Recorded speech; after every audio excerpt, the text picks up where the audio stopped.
Olá, paz de Cristo, meus queridos e amados irmãos. Estamos por aqui para mais uma pré-aula de nossa escola bíblica dominical. Eu sou o pastor Arlindo, já peço perdão a você pelo meu semblante um pouco abatido, visto que pela manhã tive um pouco de febre. Nós estamos agora no fim da tarde, mas graças a Deus está tudo bem. E nós estamos aqui para deixar a nossa pré-aula de escola bíblica dominical, Militamos ali como superintendente da escola bíblica dominical, também um dos vice-presidentes do nosso ministério IADESG, Assembleia de Deus, na rua São Geraldo, aqui em Bom Sucesso, no Rio de Janeiro, presidida pelo nosso querido pastor Eliseu Alves. Semana passada nós estivemos estudando sobre a teologia de Elifaz, que dizia: só os pecadores sofrem. Essa é a teologia, a temática da teologia de Elifaz. E hoje, especificamente, a lição de número 7 vai falar sobre a temática da teologia de Bildade. Não é muito diferente da teologia de Elifaz, que diz assim: se há sofrimento, há pecado oculto. Esta é a temática da nossa lição de hoje, a teologia de Bildade. Venha conosco, participe conosco, porque essa é a nossa, é a minha, é a sua, é a nossa escola bíblica dominical. Nós estamos no quarto trimestre, esta é a 7ª aula, uma edição maravilhosa aí, estudando sobre o livro de Jó, um livro, uma história, algo mesmo que escrito poeticamente. É uma lição tão atual para nós nos dias de hoje. Estamos aqui aprendendo conteúdo maravilhoso, queremos exaltar a Deus, glorificar o nome do Senhor pela existência de toda a instrumentalidade do pastor José Gonçalves e pela casa publicadora CPAD. Deus em Cristo abençoe a todos. Bem, o texto áureo da nossa lição de hoje vai dizer assim: se teus filhos pecaram contra ele, também ele os lançou na mão da sua transgressão. Ou seja, aqui ele atribui pecado aos filhos de Jó. Fala que os filhos de Jó eram maus, por isso receberam o troco, por isso receberam o salário, a paga de toda a sua maldade, por isso morreram, foram mortos.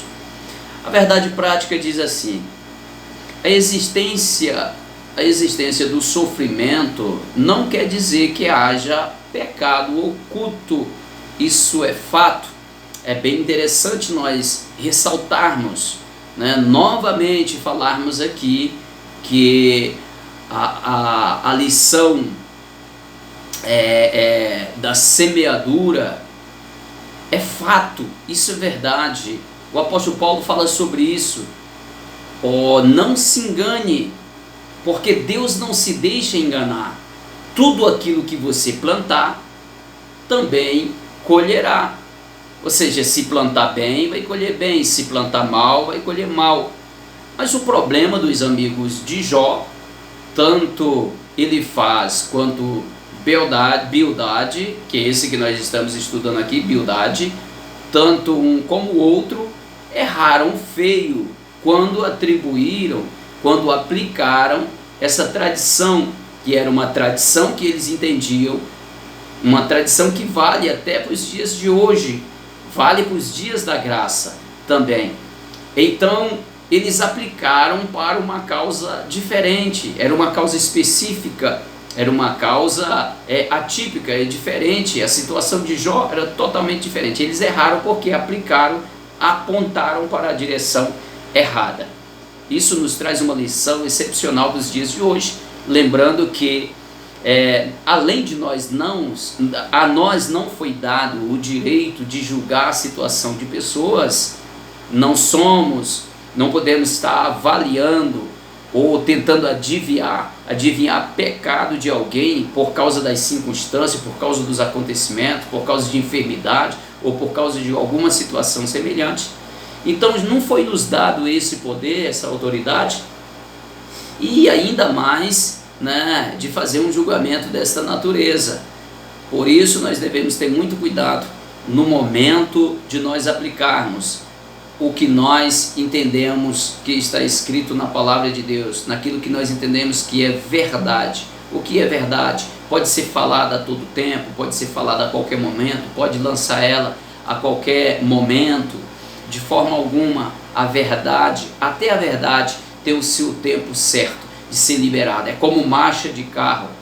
O proverbista disse que a palavra dita a seu tempo é como maçãs de ouro servida em bandeja de prata. Vamos à lição. O objetivo geral da nossa lição hoje é mostrar que nem sempre o sofrimento é consequência de pecado oculto, como pensava Bildade. Os objetivos específicos são 3. O primeiro é destacar o argumento de Bildade que contrastava o pecado com o caráter santo e reto de Deus. Segundo, é explicar a concepção de Bildade que associava o pecado à quebra da moralidade religiosa. E o terceiro e último é esclarecer a argumentação de Bildade que contrapunha a pequenez humana com a grandeza de Deus. A nossa leitura bíblica em classe hoje está no capítulo 8, também no capítulo 18, no capítulo 25, os primeiros versículos. Não estaremos lendo aqui, mas fica como um link para você fazer essa leitura aí em sua casa e domingo que vem na sala de aula com os seus alunos.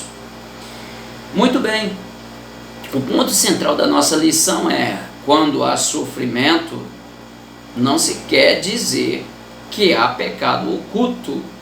Imagina só quantas pessoas que sofreram, quantas pessoas que passaram situações dificílimas, né, em todo o contexto bíblico que nós encontramos em toda a Bíblia. Homens fiéis a Deus passaram por situações difíceis, adoeceram, como no caso de Eliseu e outros.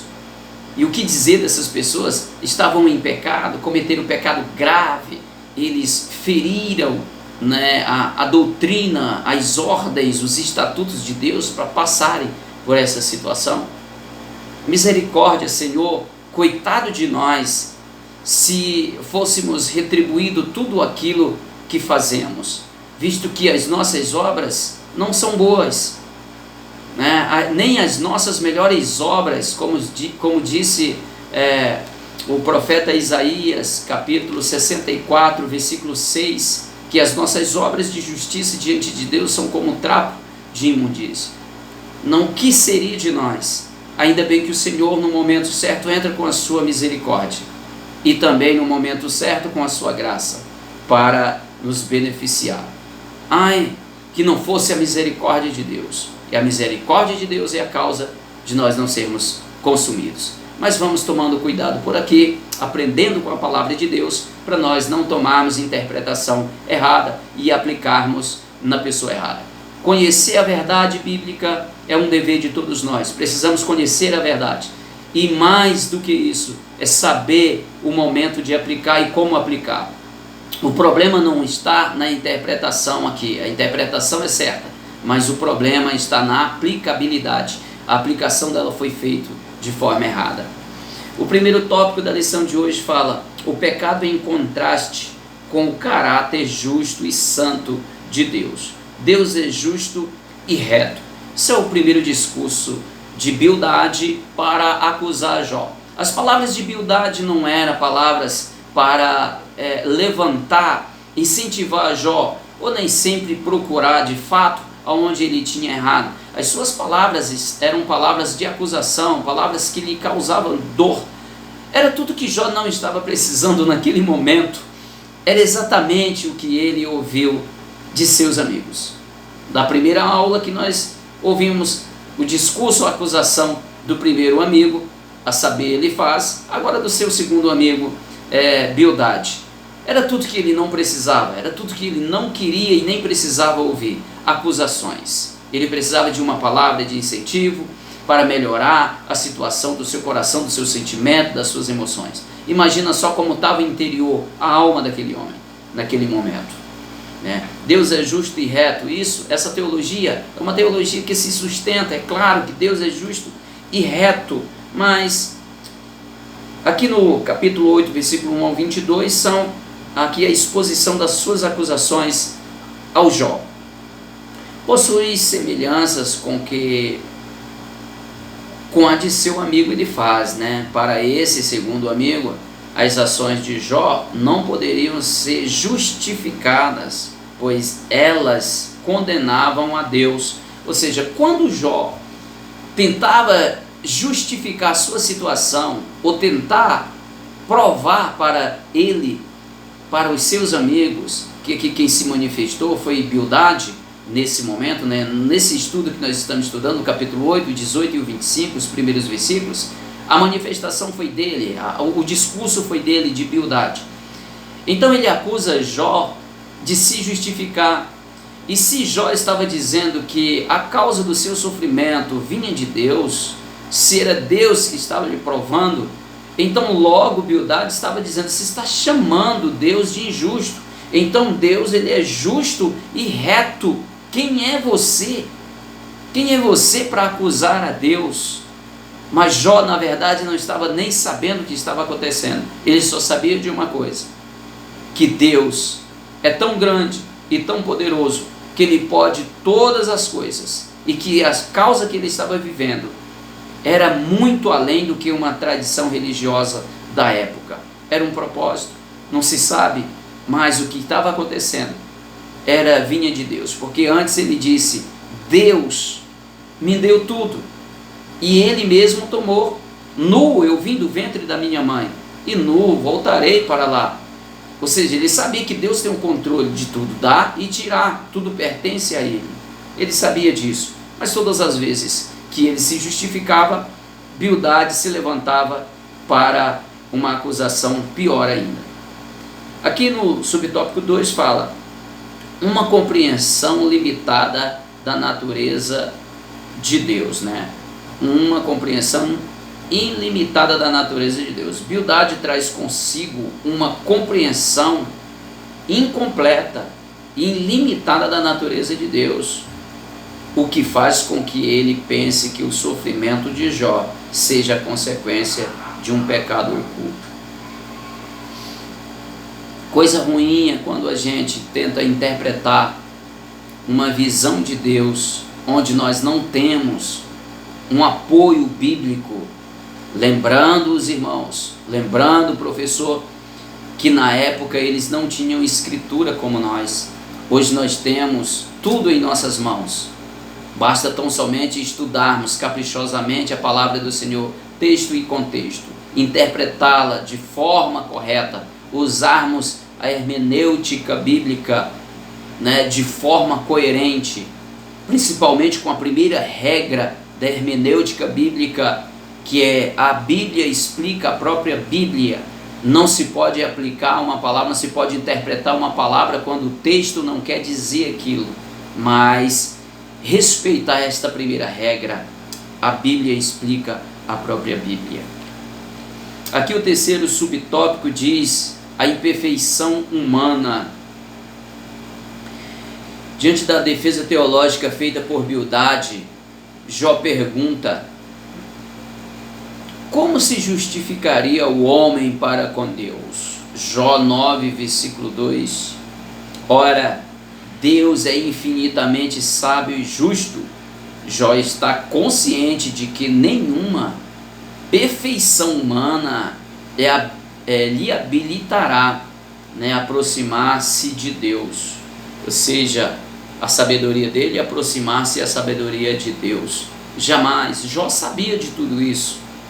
Mas interessante para o estudo, não para Jó, que quanto mais se estendia essa argumentação, a defesa de Jó, a acusação de Bildade, isso tornava-se pior ainda para a situação de Jó, pois essa conversa, esse diálogo, isso não era proveitoso para Jó, isso trazia para Jó uma situação muito pior.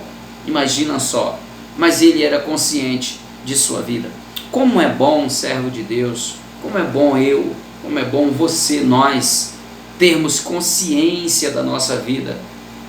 Como é bom sabermos que não temos transgredido diante de Deus, que temos tomado como base a palavra de Deus para a condução da nossa vida.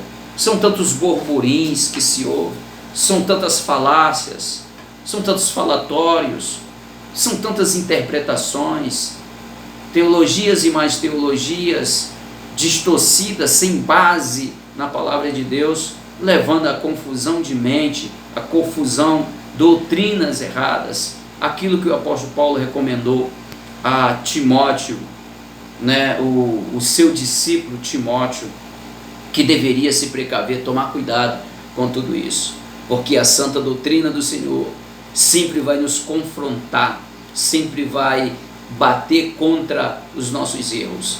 E quando nós temos a ciência e o conhecimento da palavra do nosso Deus, ela mesmo se encarrega de nos tocar, e nós vamos sentir, nós vamos entender que estamos ou não de acordo com a palavra de Deus. A nossa mente, a nossa consciência, o coração pensante tem que estar sempre aberto para a palavra de Deus e deixar com que ela venha nos corrigir, venha nos orientar. É muito importante. Nunca feche a mente para a palavra de Deus e de sua interpretação própria dizer: eu não aceito isso, eu não concordo com isso. Abra a mente para a palavra de Deus. Estude a palavra, tire todas as dúvidas dentro da palavra de Deus. Por isso, por causa de tantas coisas que está acontecendo, isso torna-se mais importante ainda, meus amados. Então Jó tinha consciência da sua vida para com Deus. Todo homem, todos nós deveríamos ter a nossa consciência boa para com Deus. Eu sei a maneira que eu tenho vivido, eu sei como eu me porto diante do nosso Deus. É muito bom quando o nosso coração é tranquilo, a nossa mente é tranquila diante dos homens, diante de qualquer acusação, porque nós sabemos que a nossa vida com Deus está de forma positiva. Tópico 2, o pecado visto como quebra da moralidade tradicional, o moralismo por tradição. Então aqui havia, aqui o segundo discurso de Bildade, no capítulo 18, nos versículos primeiro aqui, fala sobre essa quebra, acusa Jó de quebrar a tradição moral por causa de seu pecado. Ele não sabia, ele não tinha prova de pecado de Jó. Ele não tinha prova da maldade dos filhos de Jó. Simplesmente ele acusa pelas consequências, porque entendia que o salário desse pecado aqui era exatamente esse tipo de punição, perder tudo que tinha, perder seus filhos, perder a saúde, estar vivendo numa situação caótica, atribuiu a quebra da moralidade. Uma moralidade que ele entendia pela tradição. Isso é errado. Nós sabemos que devemos manter a moralidade. Isso é uma ética cristã. A nossa ética cristã, a moralidade, está lá, aquilo que é moral. O que é legal? Nem tudo que é legal hoje é moral. Nós sabemos que estão legalizando tantas coisas que são coisas imorais para a sociedade, nociva à sociedade, às crianças e para todos nós. Nós sabemos que nem tudo que é legal hoje é moral. Então ele acusa Jó de uma quebra da moralidade, de uma moralidade tradicional, simplesmente pelos análises que ele faz, porque Jó tinha pecado. Aí ele segue dizendo aqui, no capítulo 18, fica o link para você ler em casa. Aí a subversão da ordem moral. Vamos lá. Na verdade, Bildade simplesmente repete o que já vem sendo definido por gerações passadas, todavia acrescentando alguns costumes aos seus pressupostos teológicos, para ele as desgraças sofridas por Jó ocorreram por causa da quebra da moralidade estabelecida como um entendimento de Bildade, estabelecida como um entendimento de Bildade era o de que o universo é controlado por leis morais inflexíveis e ao que quebrá-las já sofreu as consequências da mesma. Ou seja, atribui também o sofrimento de Jó a uma quebra da moralidade. Mas como que Jó quebrou a moralidade? Como que Jó, vamos lá, aqui no capítulo 18, onde Jó quebrou a moralidade, ele tinha as consequências, ele conhecia os efeitos da sua doutrina, mas ele não conhecia a causa. Ele apontava a causa, foi pecado, mas ele não conhecia fatos do pecado, ele não conhecia a base. Então respondeu Bildade, o suíta, e disse: até quando usareis artifícios em vez de palavras? Considera bem, e então falaremos, porque somos tratados como animais e como imundos aos vossos olhos. E tu, que despedaças a tua alma na tua ira, será a terra deixada por tua causa? Remover-se-ão as rochas do seu lugar? Na verdade, a luz dos ímpios se apagará, e a faísca do seu lar não resplandecerá. A luz se escurecerá nas suas tendas, e a sua lâmpada sobre ele se apagará. Os seus passos firmes se estreitarão, e o seu próprio conselho o derribará, porque por seus próprios pés é lançado na rede, e andará nos fios enredados. E aí segue o discurso de acusação de Jó, atribuindo o sofrimento dele a uma quebra de uma tradição moral da época. Sabemos que devemos conservar a moralidade, aquilo que Deus estabeleceu, aquilo que é moral de Deus, que Deus estabeleceu. Mas lembrando de uma coisa, o problema, só relembrando, o problema foi na aplicabilidade, no momento de aplicar a palavra que foi aplicada de forma errada. Eles não sabiam desse particular, ele não sabia desses propósitos de Deus, até porque não foi revelado para eles. Quem sabia tão somente disso era Deus e o próprio Satanás. Nem mesmo Jó sabia disso. Jó estava ali passando por tudo isso.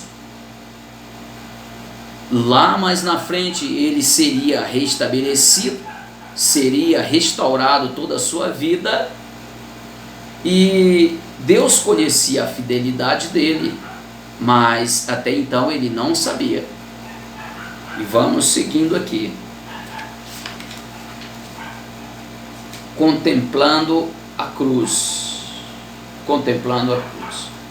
O capítulo 19 é dedicado à defesa de Jó. Então aqui no capítulo 19 nós vamos encontrar na Bíblia aqui já a defesa de Jó. Parece que Jó tem uma visão, parece que Jó abre a visão e vê uma luz de esperança, um fiat de esperança aqui. O capítulo 19 é dedicado à defesa de Jó. É inegável que Jó sabia que Deus atua no universo moral e que tudo o que acontece está sob o seu controle. O homem de Uzi estava convicto de que não havia quebrado nenhuma lei moral. É muito bom quando a pessoa sabe exatamente da sua vida para com Deus, sabe da sua conduta, dos seus passos para com Deus. É importantíssimo saber disso. Mas diante da acusação de seus amigos, ele está disposto a abandonar toda a tentativa de se auto-justificar. Está no Jó 19, 21 ao 24. Ele quer abandonar toda a instância humana e apelar para um mediador redentor. O versículo 25, 19 e 25, é o que está escrito aqui. Porque eu sei que o meu Redentor vive e que por fim se levantará sobre a terra. Ele estava convicto que não eram as acusações de seus amigos que era a verdade absoluta. Uma coisa ele tinha certeza, uma luz se abriu diante dos seus olhos, da sua fé, da sua esperança. E ele abre a boca no versículo 25 e diz: eu bem sei que o meu Redentor vive e por fim se levantará. Os intérpretes aqui, eles interpretam da seguinte forma: Jó viu a cruz de Cristo. A palavra redentor ou remidor, redentor dá o mesmo significado de remidor ou redimidor, é aquele que tem o significado de defender o seu parente. Jó entrou numa profundidade tão grande aqui com Deus, algo tão profundo, algo tão lindo. A palavra no original aqui para redentor é Gael. Gael, que quer dizer aquele que vai remir, que vai defender o seu parente. Nós vamos lembrar de Boaz, além de defender a fama, a origem, a árvore genealógica, como foi dado o filho de Ruth, né? O filho de Ruth foi dado a memória, né, de Elimeleque para retomar a memória dele como a árvore genealógica dele, e ao mesmo tempo restaurar todos os seus bens que estavam penhorados. Então você vê que ali foi Boaz, o redentor, o remidor. Então Jó estava olhando, é como se ele tinha essa visão, mas é como se ele olhasse para a cruz: eu sei que o meu Redentor vive, o justo, aquele que é meu Redentor, é o meu parente. Ele estava dizendo o meu, ele fala no sentido de possessão: o meu Redentor vive e por fim se levantará. Dá para você pegar aí: o meu Redentor vive. Ele não estava dizendo de um parente que ia remir, remir os seus bens, a sua saúde. Ele estava falando de Deus. Ele se aprofundou, falou de uma profundidade que calou a boca de Bildade. Bildade não falou mais, mudou o assunto aqui. Vamos lá para o discurso do capítulo 25. O pecado em contraste com a majestade de Deus. Aí ele apela. O discurso agora de Bildade para acusar Jó, porque não tinha aqui a intenção de consolar. Tem pessoas que não conseguem consolar outras pessoas. Não sei se você já viu esse tipo de pessoa. Vai falar diante das pessoas, deixa a pessoa mal, deixa as pessoas pior do que estavam. Então eles estavam nessa mesma situação. Bildade não estava conseguindo deixar Jó bem, senão mal. E ele apela aqui para a grandeza de Deus. Ele vai dar uma ênfase na grandeza de Deus, mas esquece de uma coisa: que jamais na Bíblia existe exaltação da grandeza de Deus acima do amor dele, porque Deus é amor. Sabemos que ele é infinitamente grande, não se dá não tem como medir o tamanho, a grandeza do poder, de toda a glória. Deus é soberano em tudo, mas lembrando que o amor também se iguala a todo o poder de Deus, porque Ele é amor. É interessante isso. Enquanto Bildade, ele cria aqui um abismo, ele forma um tremendo de um abismo para separar Deus do homem, aonde é outra teologia errada, é outra interpretação errada. Acredita-se que isso é uma doutrina, né, de um grupo religioso, de um grupo deísta, que acredita nisso, que acredita nesta ideia desse abismo enorme entre Deus e o homem, mas pela palavra de Deus, pegando um contexto todo, desde o início dos primeiros escritos de Moisés até Apocalipse, ou seja, até a chegada de Cristo Jesus, até a descida do Espírito Santo, até o dia de Pentecoste, mas já vinha sido amparado antes, vinha sido anunciado pelos profetas. Nós percebemos que sempre Deus procurou aproximar-se do homem. Deus sempre quis estar próximo do homem. Quem distancia a gente de Deus são os nossos pecados. É bíblico, é a palavra de Deus. É isso que cria um abismo, uma distância entre nós e Deus. Mas Deus sempre teve o prazer, sempre teve a vontade, é o propósito dele aproximar-se à criatura dele, que é o Criador. O fato de Deus ser tremendamente grande não afasta o homem dele. Muito pelo contrário, o seu amor uniu, o seu amor trouxe a humanidade. Ele escolheu, não foi nós que escolhemos a Deus, mas Deus escolheu a nós. O seu amor, expresso lá em João 3,16, faz com que a aliança perfeita aconteça, quebrando toda essa ideia desse tradicionalismo. Isso aqui foi uma apelação final de Bildade para acusar Jó, mas Jó entende muito bem a respeito disso. Então, a onipotente, mas não ausente, ou seja, Jó responde a Bildade com ironia: como ajudaste aquele que não tinha força, e sustentaste o braço do que não tinha nenhum vigor. Tá? Jó 26:2. Aqui Jó não questiona a onipotência divina, mas a aplicação que Bildade faz desse conceito. Ele mostra que Bildade está totalmente errado, porque todo o poder, onipotência, presença e onisciência de Deus é fato, mas principalmente o amor. Aqui eu encerro a lição agradecendo a sua participação. Deus abençoe a sua vida. Fique conosco e Deus muito te abençoe. Até o nosso próximo encontro, assim querendo Deus.